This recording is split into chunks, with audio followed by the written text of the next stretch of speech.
Alright guys, so welcome back to the channel. Thank you for spending a few moments here with me. Now if you're new, definitely make sure you hit that subscribe button. And if you are subscribed, thank you for continuing to support the channel by liking, commenting, and especially sharing these videos. It goes a long way. You know, it helps the channel continue growing, and it's greatly appreciated. Now, a while back, my buddy Peter started modifying his 2019 wide-body Scatpack.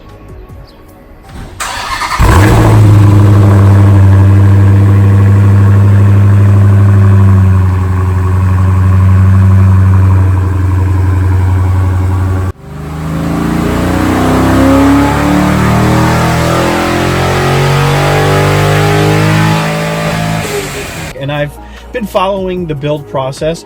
If you haven't checked out those videos, I'm going to put a few of them in the description. You guys can kind of check out the progress of this 392.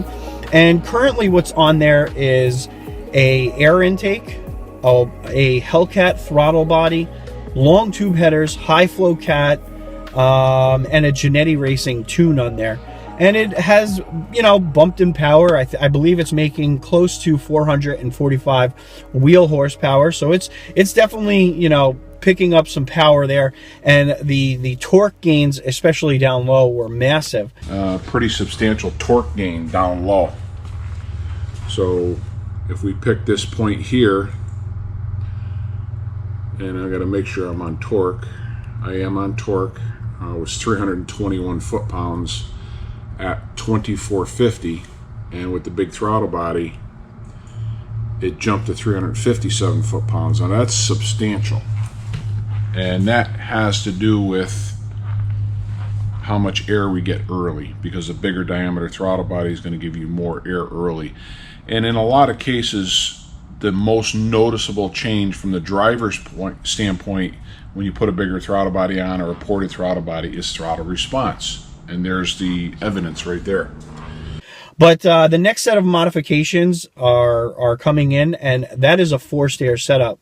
It's a twin turbo setup by Helion, okay, which is an unusual route to go when you think of these, you know, Hemis. Everybody typically chooses either Pro Charger or a Whipple or some kind of a positive displacement blower. So this is a very unique and different avenue that he's choosing to go down.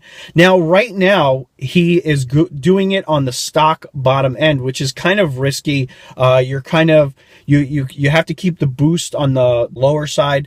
And I'm sure Ted over at Genetti Racing understands that. He made a video as to why you shouldn't actually boost a 392. We're going to talk about possibly doing some sort of forced induction on this. I got a couple of feelers out right now. We know that the 6.4 pistons are a little bit on the weak side, so we're going to take that into consideration. We may only go 5 or 6 pounds of boost, and I would expect, you know, if we're making 450 now, 600 wheels should be a walk in the park. If we pop a set of pistons in it, then the sky's the limit. We can do a lot more. I don't know about the sky, but we definitely could do a lot more with it. Yeah, for sure. Pistons in it. What they did with this motor is they raised the ring very, very, very close to the top of the piston for emissions reasons. Okay. You know, so that it runs cleaner. Right. Okay, so, and in doing so, it made the ring lands very, very thin, so there any detonation at all in this thing, and it'll rattle and crack the piston, so we don't want to do that.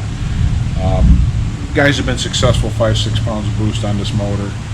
But they're more so doing it for researching purposes. They're going to test to see what kind of boost you can run safely before you run into any issues.